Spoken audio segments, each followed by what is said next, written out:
कंठ निळा ऐसा शंकर शोभे उमावेताळा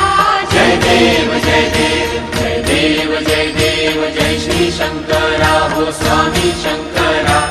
आरती ओ वाळू तुझ कर्पूर गौरा जय देव जय देव देवी दैत्य सागर मंथन पै केले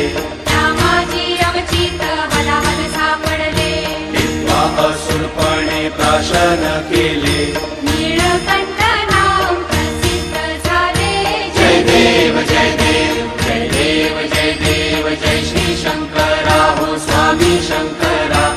आरती ओ वाळू तुझ कर्पूर गौरा जय देव जय देव व्याघ्रांबर पडिवर धर सुंदर मदनारी पंचानन मनमोहन मुनिजन सुखकारी शतकोटीचे बीज वाचे उच्चारी